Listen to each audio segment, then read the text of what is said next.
ಸಂತ ಫಿಲೋಮಿನಾ ವಿದ್ಯಾಸಂಸ್ಥೆಯ ಶಾಲಾ ವಾರ್ಷಿಕೋತ್ಸವವು ನಗರದ ಕಲಾಭವನದಲ್ಲಿ ವಿಜೃಂಭಣೆಯಿಂದ ಜರುಗಿತು. ಶಾಲಾ ವಾರ್ಷಿಕೋತ್ಸವ ಕಾರ್ಯಕ್ರಮಕ್ಕೆ ಸಂತ ಫಿಲೋಮಿನಾ ವಿದ್ಯಾಸಂಸ್ಥೆಯ ಜಂಟಿ ಕಾರ್ಯದರ್ಶಿಗಳಾದ ರೆವರೆಂಡ್ ಸಿಸ್ಟರ್ ಜೆಸಿಂತಾ ಡಿಸೋಜಾ ಅವರು ಅಧ್ಯಕ್ಷತೆ ವಹಿಸಿದ್ದರು.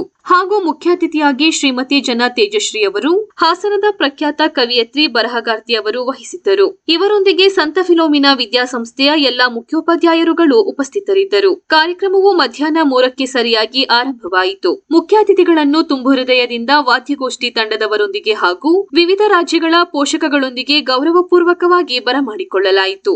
ಶಾಲಾ ವಾರ್ಷಿಕೋತ್ಸವದ ವಿಶೇಷವೋ ಎಂಬಂತೆ ವೇದಿಕೆಯಲ್ಲಿ ಸ್ತ್ರೀ ಎಂಬ ವಿಶೇಷ ವಿಭಿನ್ನ ಶೈಲಿಯನ್ನು ನೋಡುವಾಗಲೇ ಶ್ರೀ ವಿಶೇಷತೆ ಕಾರ್ಯಕ್ರಮ ಎಂಬುದು ಅರಿವಾಗುತ್ತಿತ್ತು. ಹಾಗೂ ಸ್ತ್ರೀ ಮಾನ್ಯತೆ ಘನತೆ ರಕ್ಷೆ ಎಂಬ ಶೀರ್ಷಿಕೆಯು ಎಲ್ಲರನ್ನೂ ಅಚ್ಚರಿಗೊಳಿಸಿತು. ಕಾರ್ಯಕ್ರಮವನ್ನು ಶ್ರೀಮತಿ ಧನಲಕ್ಷ್ಮಿ ಹಾಗೂ ಶ್ರೀಮತಿ ಭಾಗ್ಯರವರು ನಿರೂಪಿಸಿದರು. ಎಲ್ಕೆಜಿ, ಯುಕೆಜಿ ಮಕ್ಕಳ ಆಕರ್ಷಕ ನೃತ್ಯವು ಮನರಂಜನೀಯವಾಗಿ ಮೂಡಿಬಂದಿತ್ತು. ಎಲ್ಲಾ ಕಾರ್ಯಕ್ರಮಗಳು ಹೆಣ್ಣು ಮಕ್ಕಳು, ಸ್ತ್ರೀಯರು ಸಮಾಜದಲ್ಲಿ ಗಳಿಸಿದ ಸ್ಥಾನಮಾನ ಇವುಗಳ ಬಗ್ಗೆ ಪ್ರತಿಕ್ರಿಯಾತ್ಮಕವಾಗಿದ್ದವು. ಹಾಗೂ ಸಿಂಡ್ರೆಲಾ, ಒನಕೆ ಓಬವ್ವ ಇವರ ಚರಿತ್ರೆಗಳನ್ನ ನೃತ್ಯ ರೂಪಕದಲ್ಲಿ ಪ್ರದರ್ಶಿಸಲಾಯಿತು.